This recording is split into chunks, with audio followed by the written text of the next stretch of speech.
Hey guys, welcome back to 22 Lima Romeo. I'm Jeremy, and today we are out here at Northern Colorado Rod and Gun Club to film the October 2024 NRL22 Monthly Course of Fire. This video, we're going to be shooting Norma TAC-22. We're going to be testing a new lot of this stuff. So far, it has shot really good in this rifle, and it's showing a lot of promise, especially for the price point. I think we picked this stuff up for $3.80 a box, and I was able to order it directly from normashooting.com. So if they still have some, you might want to go out and get some because it shoots pretty good in this rifle. Now, we all know that this stuff is barrel specific, but for all intents and purposes, it's shooting great in this gun. Something else we're going to be trying out new today is a brand new bag. This bag has been provided by Chris at Working Man Tactical.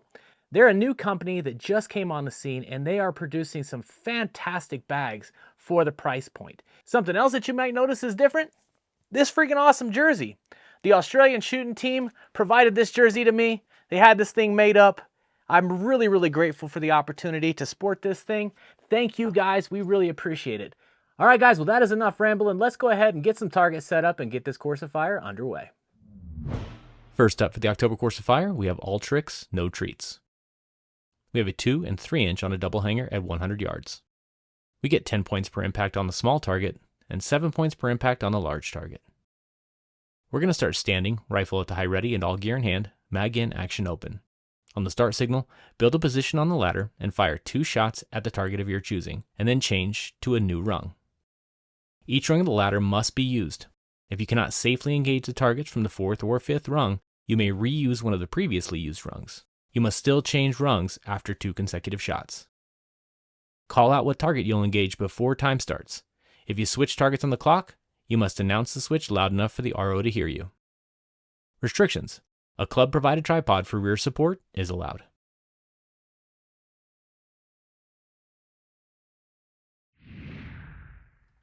Ready?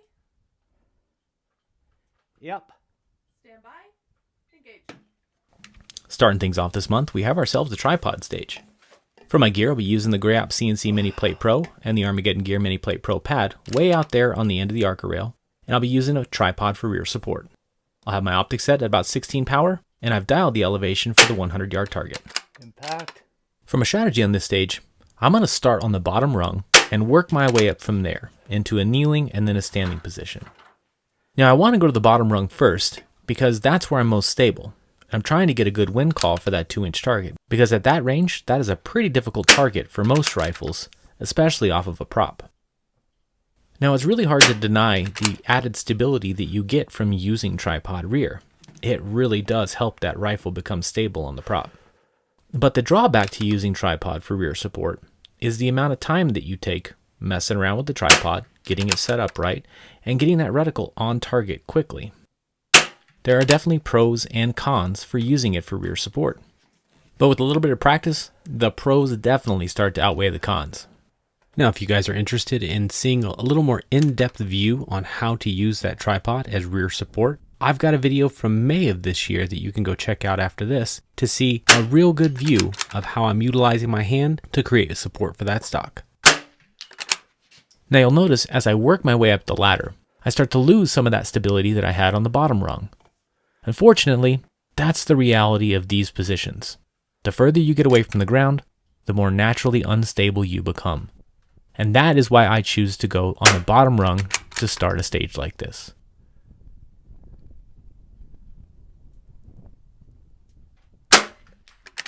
That was a difficult stage to start this month's Course of Fire. Stage.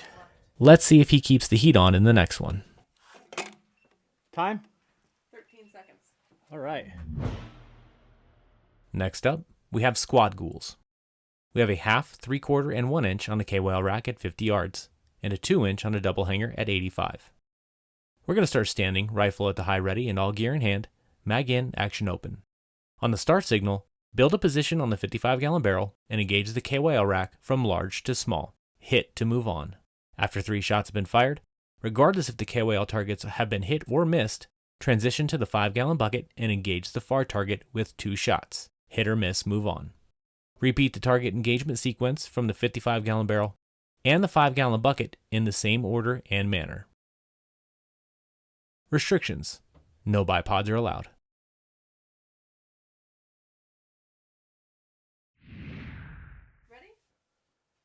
Yes. Stand by. Engage. Getting things started in squad Ghouls. For my gear, I'll be using the Armageddon Gear Medium in heavy fill, and I'll be using this Working Man Tactical Snooze button bag. I'll have my optic set at 16 power, and I'll be dialed for the 50-yard target. The plan is to use holdovers for the far target.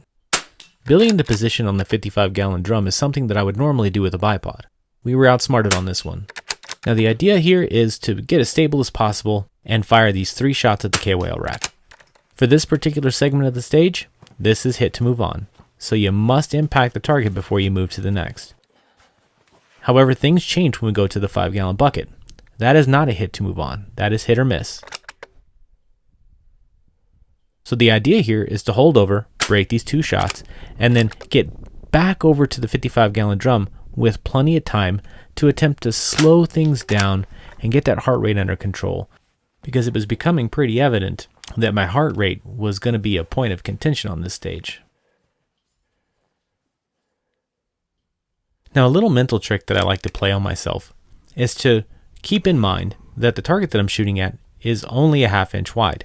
That means that I almost have a full inch to play with because the bullet is 0.22 inches wide as well.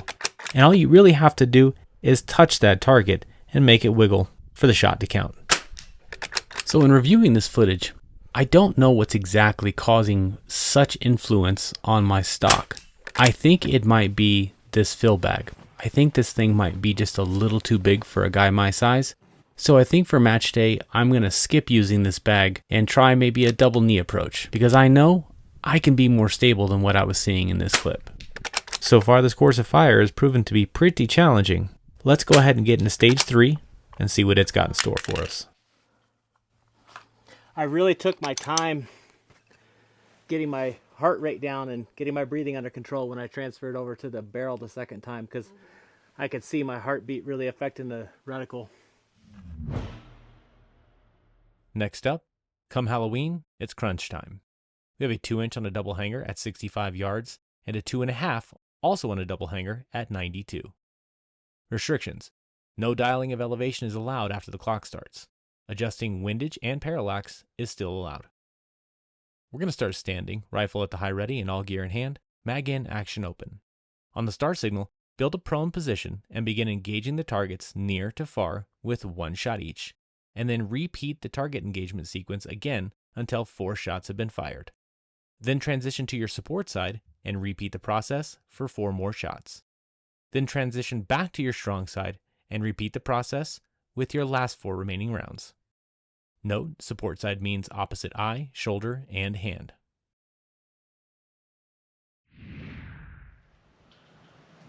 Ready?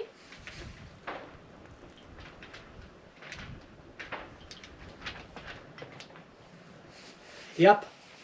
Stand by. Engage. For my gear on this stage, I'll be using the Harris SBRN bipod with the Really Right Stuff Arca adapter and the old trusty Armageddon Gear Medium in heavy fill. I'll have my optic set at about 12 power.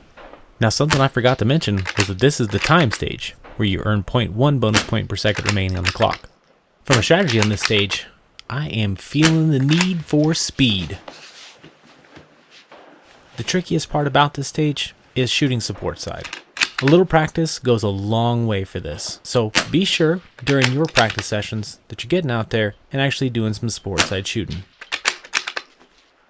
The idea here is to run this stage pretty much as fast as possible, because these are generous targets, and this stage definitely leaves a lot of room for additional points to help put you on top of the leaderboard at the end of your match. This stage was extremely fast-paced, and it was a lot of fun.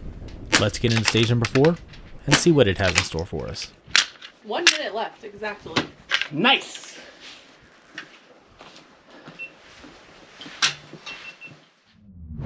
Next up, we have How You Doin'.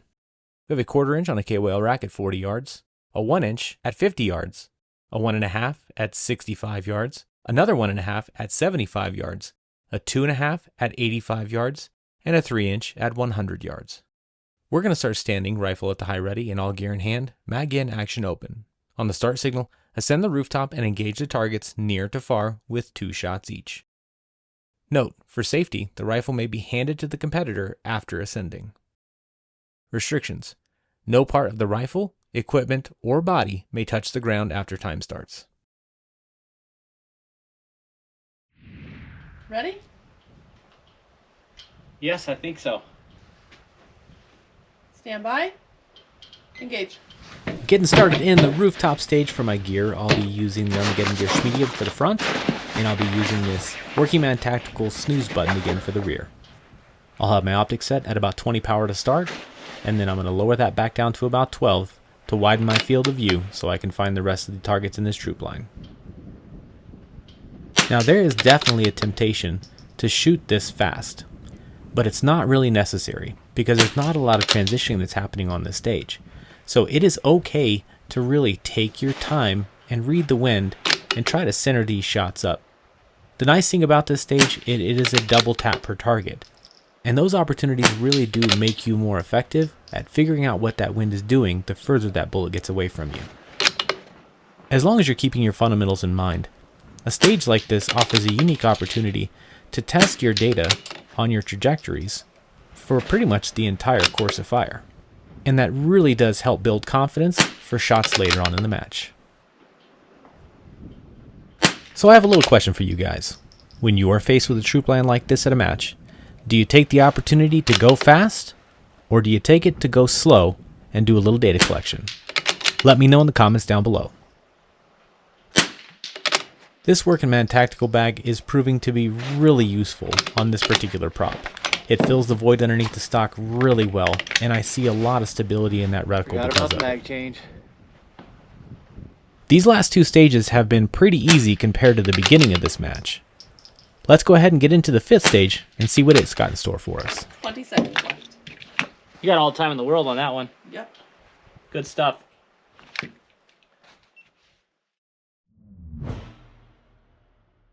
Finally, now that's dedication.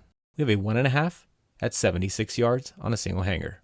We're going to start standing, rifle at the high ready and all gear in hand, mag in, action open. On the star signal, engage the targets with 2 shots from 5 different positions on the pyramid, moving to a different rung after every 2 shots. You must use all reachable rungs that you can safely engage the targets from. Note, positions are the 5 outside, left, and right portions of the 2x4s, and the 4 on the middle of the 2x4s.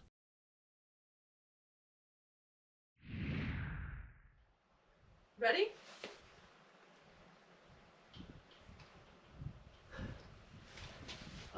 Yep, I am ready. Stand by. Engage. For my gear, I'll be using the old trusty Armageddon Gear Medium and Heavy Fill, and the Working Man Tactical Snooze button. I'll have my optic set at about 12 power. For my strategy on this stage, I feel like the key to this one is going to be solid position building. We have all the tools with us to build into really good positions, moving our way up this pyramid. All we have to do is use the gear effectively. Now that snooze button is going to come in handy from the bottom, and then we're going to get it out of the way to shoot from rung 2. We're going to use it again in rung 3, and then we're going to get it out of the way for rung 4 and 5. That snooze button is nice because it sits snugly to your body, and it moves quickly out of the way and stays there. I know in previous videos, you guys have seen me fight with the pendulum effect that I have with the Cold Tag Strapless Behemoth because of the way I have it slung. I think after using this bag, I may take that bag and rearrange the straps to be a little more predictable like this guy. Now when building into positions and building solid positions, you have to exercise a bit of patience with yourself and make sure those positions feel right.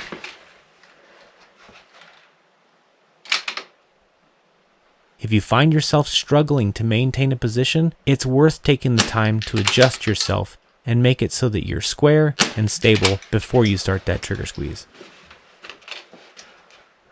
The reality is, there's no denying that that is a small target at that range, and it is going to be challenging. Building into those solid positions and using the whole clock is definitely going to be worth your time on this stage. Drop one. 22 seconds left. Smoke This that month's one. Course of Fire was a ton of fun, Would you hand me and my I'm really favorite looking flag? forward to getting to shoot it on match day. Please and thank you. All right, guys. Well, that is a wrap for the October 2024 NRL22 Monthly Course of Fire. Big shout out to my buddy Chris Koveleski. of Falls Township Rifle and Pistol Association in Fairless Hills, Pennsylvania. Dude, you produce an excellent course of fire, and I'm really looking forward to shooting this on match day. Another shout out goes to Working Man Tactical. You guys can visit their website at workingmantactical.com. Thank you for the bag. It proved to be awesome today, and we really, really appreciate you sending this out for us to review and use in our videos. Also, a big shout out to the Australians for this epic jersey. I really appreciate it. If you guys enjoy this sort of content, please do me a huge favor. Reach down there and click that like button. Subscribe to the channel if you haven't already.